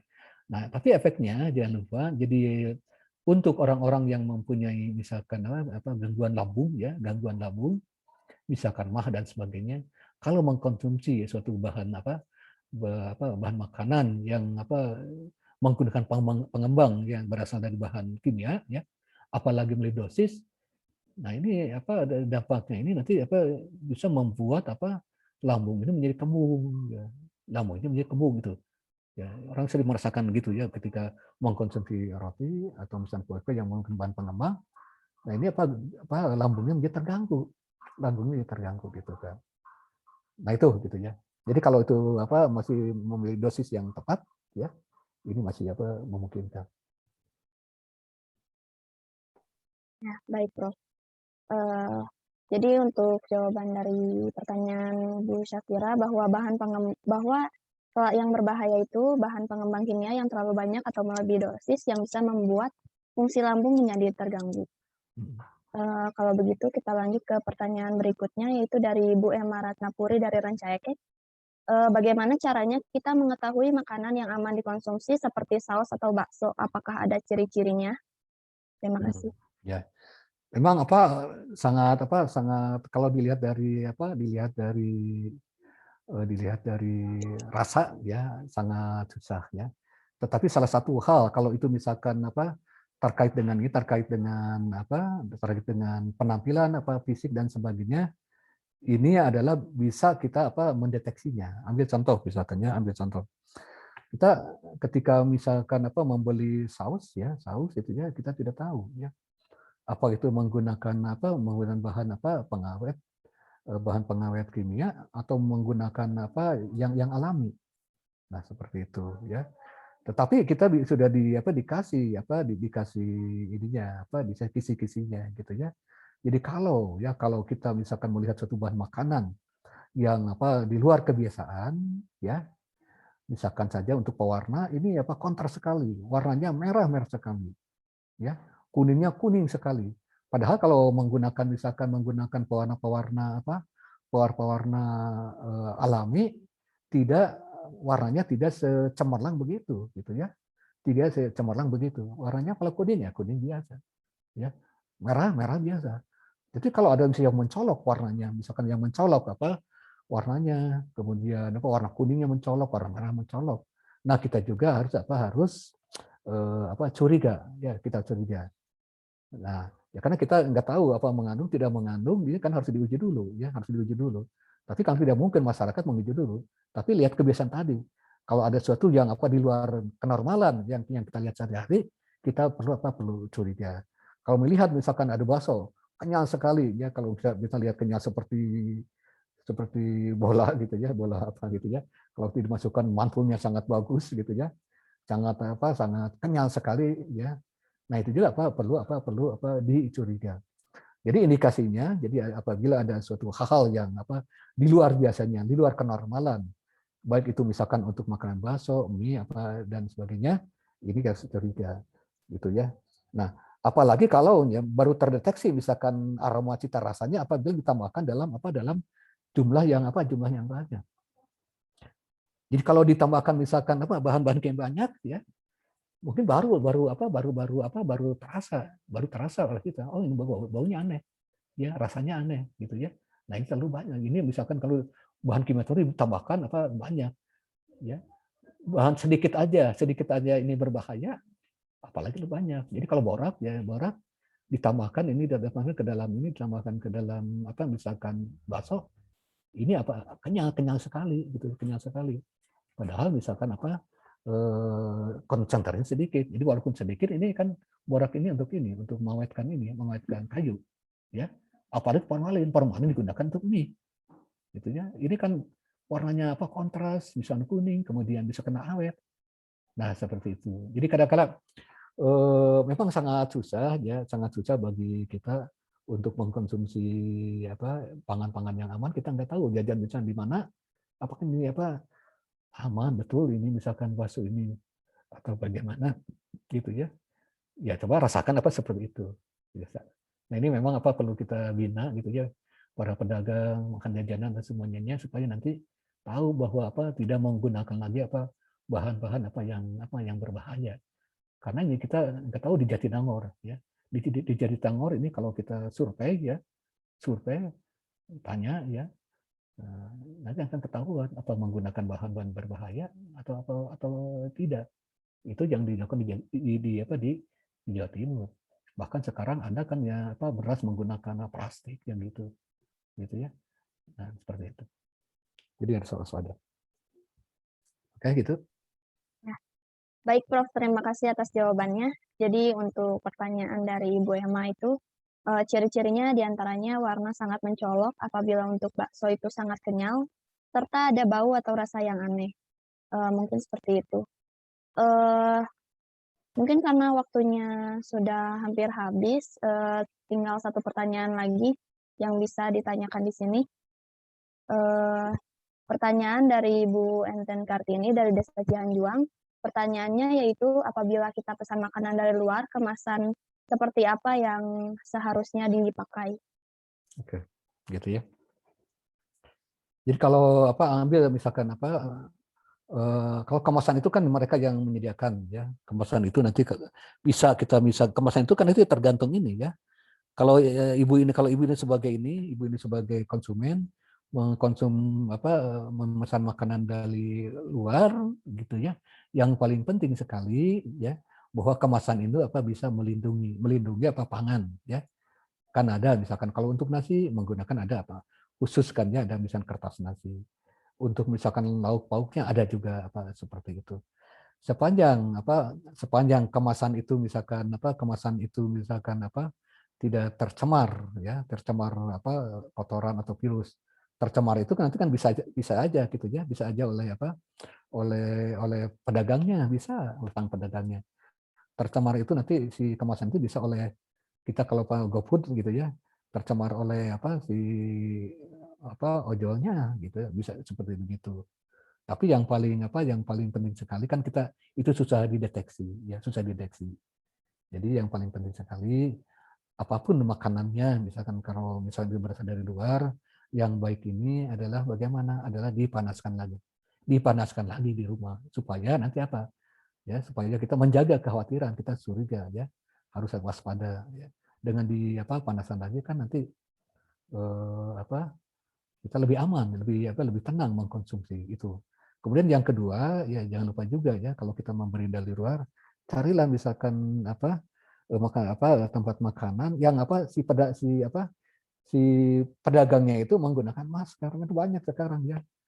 Mereka tidak menggunakan masker, tetapi tidak dipakai untuk ini, untuk menutup mulut, tidak pakai untuk menutup hidung. Jadi maskernya hanya digantung-gantung aja. Nah, seperti gitu ya. Ada juga gitu ya. Jadi cari misalkan rumah-rumah makan yang memang memperhatikan protokol kesehatan. Ya, makanan ditutup, kemudian pedagang pakai masker. Nah, seperti itu gitu ya. Memang yang paling aman itu kalau masalah kemasan itu kan urusan si pedagangnya di sana gitu ya. Yang jelas nanti mereka sudah tahu bahwa misalnya untuk sayur kemasannya plastik, untuk nasi kemasan misalkan pakai kertas. Tapi yang penting juga tadi seperti ini ya, perilaku dari pedagangnya ya, sesuai itu. Jadi jangan lupa ini selalu dipanaskan lebih dahulu. Itu untuk kita ya. Karena kita nggak tahu gitu ya apa yang dari makanan dari dibuat sampai ke diterima di tangan kita nggak tahu di jalan itu seperti apa, seperti oleh ojol dipegang-pegang atau bagaimana. Tapi yang penting nanti makanan harus dipanaskan ya, itu ya. Ya, baik Prof, terima kasih atas jawabannya. Jadi untuk makanan dari luar itu karena susah dideteksi, untuk pencegahan bisa dipanaskan kembali di rumah dan juga bisa mencari rumah makan yang memperhatikan protokol kesehatan. Mungkin Prof, ini pertanyaan, sisa 4 pertanyaan lagi, apakah diakhirkan di sini saja atau mungkin bisa dijawab Sampai jam berapa? sampai Satu untuk aja lah. sesi tanya jawab sudah selesai. Ya, satu aja bonus. Oke, satu pertanyaan dari Pak Sirojul Fuad dari Pangandaran. Sekarang ini banyak buah-buahan yang diobati agar cepat matang ataupun agar tetap segar. Apakah hal tersebut berbahaya bagi kesehatan? Apabila bahaya, bagaimana membedakannya antara buah yang alami dan yang diberi obat? Terima kasih. Ya. Jadi memang untuk buah-buahan ya, untuk buah-buahan agar ya. Ini kan yang di obat itu kita tanya, yang di obat itu nanti apakah diberikan disinfektan atau bagaimana supaya tidak mudah rusak atau bagaimana gitu ya. Memang itu selalu digunakan untuk buah-buahan juga. Kadang bukan sering, bukan selalu ya. Untuk agar buah-buahan tersebut yang tentu yang sudah dipetik mungkin ya, yang sudah dipetik, kemudian nanti dipanen, kemudian nanti dibawa ke pasar ya, agar supaya awet ya, ini kadang-kala menggunakan desinfektan supaya tidak mudah terserang. Atau jangan lupa juga pada waktu masih ditanam ya, masih di dalam tanaman ya, terkena misalkan pestisida dan sebagainya gitu ya. Nah, tentu untuk kondisi begini khusus untuk yang di pestisida ya. Nah, khusus yang misalnya desinfektan ini memang tidak terkena kepada bagian dalam, tetapi nanti akan menempel di kulitnya ya, di kulitnya. Oleh karena itu untuk buah-buahan ya yang digunakan desinfektan ya, ini memang akan lebih awet, nanti tidak mudah diserang oleh binatang-binatang yang lainnya gitu ya, binatang misalkan itu kutu dan sebagainya akan awet. Tetapi nanti ini jangan lupa gitu ya, bahwa setelah nanti sampai di pasar atau misalkan kita kemudian ingin mengkonsumsinya, memang buah ini harus dicuci lebih dahulu, agar supaya residu obat-obat yang menempel pada kulitnya ini bisa hilang seperti itu. Nah, kita sangat susah membedakan mana buah-buah yang misalkan diberi obat lebih dahulu, dan mana ya buah-buahan yang tidak dikasih obat itu. Ini akan suatu yang sangat susah, karena mungkin penampilannya sama, cuma bedanya mungkin ya. Jadi kalau untuk yang di obat ini tidak mudah diserang oleh kutu dan sebagainya, oleh larut dan sebagainya, sementara yang menggunakan yang tidak menggunakan obat ini ya, mungkin di sana masih bisa tumbuh ya binatang kecil. Tetapi yang penting bagi kita ini ya, terutama untuk konsumen ya, untuk menghindari hal yang tidak diinginkan ini ya perlu mencuci lebih dahulu ya sebelum buah tersebut ini dikonsumsi seperti itu. Ya. Baik, terima kasih Prof. Jadi untuk jawabannya, apabila buah-buahan tersebut terkena pestisida, maka itu tidak terkena pada bagian dalam, tapi di kulit sehingga tidak mudah diserang oleh hama. Untuk pencegahannya bisa dicuci terlebih dahulu. Untuk bagaimana cara membedakannya, itu sangat sulit dibedakan karena penampilannya sama. Perbedaannya hanyalah untuk yang diberi pestisida biasanya tidak mudah terserang hama, sedangkan untuk buah yang tidak terkena pestisida, maka masih bisa terkena hama atau binatang-binatang kecil. Baik, mungkin dengan pertanyaan dan jawaban dari Profesor tadi menutup sesi tanya jawab pada acara hari ini. Mohon maaf untuk peserta lain yang mungkin mempunyai pertanyaan, namun belum sempat terjawab. Mungkin sebelum saya kembalikan kepada MC, Profesor Dr. Insinyur M. Jali MS akan menyampaikan closing statement-nya terlebih dahulu. Ya. Waktu dan tempat dipersilakan. Oke ya. Jadi sekali lagi bahwa ditekankan di sini ya bahwa seseorang ini terkena virus COVID ini ya bukan hanya misalkan sering akibat dari kena dahak ya atau kena langsung misalkan COVID-19, tetapi karena imun ya, karena imunnya ini misalkan kurang ya, kekebalan tubuhnya kurang. Oleh karena itu ya untuk meningkatkan kekebalan imun ini ya untuk sebagai pertahanan bagi kita ini adalah coba dari sekarang ya walaupun itu tidak terlambat ya kita tetap mengkonsumsi pangan-pangan yang bergizi ya, pangan yang bergizi dan sehat. Pangan gizi dan sehat ya artinya mengandung zat gizi yang ditubuhkan oleh tubuh manusia. Nah, kemudian juga mengandung komponen-komponen bioaktif ya tadi seperti tadi ada brokoli, kemudian ada bayam, ada ikan laut dan sebagainya, dan tetap kita selalu selalu mengikuti prosedur keamanan pangan, selalu meningkatkan aspek keamanan pangan di dalam cara mengkonsumsi makannya. Jadi kita perlu tahu ya bagaimana makanan yang tercemar, bagaimana makan yang tidak tercemar, ini perlu kita ketahui semuanya agar tubuh kita terbebas dari makanan-makanan yang yang kurang baik, yang beracun ya, sehingga nanti dengan mengkonsumsi pangan-pangan sehat bergizi dan aman ya maka kekebalan tubuh kita itu meningkat ya sehingga tidak mudah untuk ditulari oleh virus COVID-19. Itu aja. Baik, terima kasih banyak Profesor atas closing statement yang membuat kita sadar akan pentingnya gizi seimbang dan keamanan pangan di masa pandemi ini. Sekali lagi saya mohon maaf sebesar-besarnya karena tidak bisa menjawab semua pertanyaan karena waktu yang terbatas. Baik, dengan closing statement tersebut saya kembalikan acara ini ke MC. Terima kasih. Mohon maaf atas kesalahan yang saya buat. Baik, terima kasih kepada Teh Nabila yang telah memandu berjalannya diskusi yang hangat sekali dan antusiasnya dari peserta webinar akan pertanyaan-pertanyaannya. Dan mohon maaf karena keterbatasan waktu, ada beberapa pertanyaan mungkin yang tadi tidak terjawab. Mungkin di lain waktu bisa didiskusikan bersama Akang Teteh mahasiswa KKN di wilayahnya masing-masing.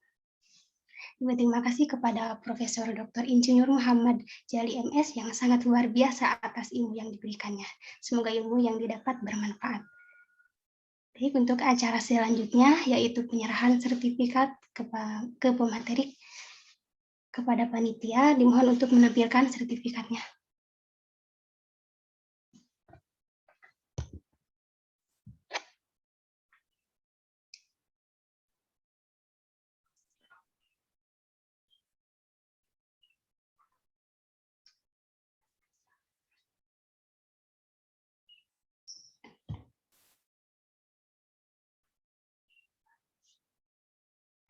Baik, ini untuk sertifikat kepada Profesor Ya. Dr. Insinyur Muhammad Jali. Ya, terima kasih ya Ini ya. atas sertifikatnya. Ya, baik, terima kasih Prof. Hmm. Baik, teman-teman, baik peserta webinar sekalian, dilanjut untuk acara selanjutnya yaitu sesi foto bersama kepada panitia, kepada Kang Teteh panitia untuk bisa melakukan sesi foto bersama yang akan dipantun oleh Teh Jahrani. Kepada Teh Jahrani. Baik, terima kasih atas kesempatannya.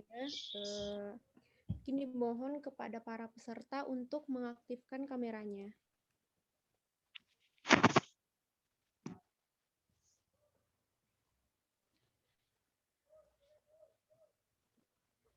Baik. Untuk slide pertama, 1, 2, 3. Saya lanjut ke slide selanjutnya. Untuk slide kedua, 1, 2, 3. Dan untuk slide terakhir, kepada para peserta mungkin kameranya bisa dinyalakan dulu. Oke, untuk slide ketiga, 1, 2, 3. Baik, terima kasih atas partisipasinya. Mungkin saya alihkan kembali kepada MC. Baik, terima kasih Teh Jahrani. Alhamdulillah kita telah sampai di penghujung acara. Terima kasih banyak kepada narasumber, moderator, serta para peserta yang telah menyimak acara dari awal sampai akhir. Semoga banyak ilmu yang didapat untuk diaplikasikan dalam kehidupan sehari-hari. Saya mewakili panitia yang bertugas menyampaikan mohon maaf salah kata dan perbuatan. Mungkin untuk nanti ada pembagian sertifikatnya akan dibagikan oleh Kang Teteh KKN dari wilayahnya masing-masing. Mungkin dari saya dicukupkan. Terima kasih kepada semuanya. Assalamualaikum warahmatullahi wabarakatuh. Waalaikumsalam. Terima kasih ya Ibu Bapak sekalian, kepada mahasiswa peserta. Terima kasih, sangat bagus sekali. Pamit ya. Iya. Ya, Terima kasih Prof. Ya. Mangga Bu Ella, terima kasih Bu Heni, Bu Fir. Ya. Sama-sama ya. Pak. Sama-sama semuanya. Ya, ini Bu Fira ya. Bu Heni, Bu Elas nih, ini teman. Baik. Nanti ya kita akan terus bersama beliau nanti ya ke depan. Mangga, ya, Assalamualaikum. Mohon semuanya. Selamat Pak Jali. Mangga kepada seluruh peserta webinar. Boleh keluar dari room.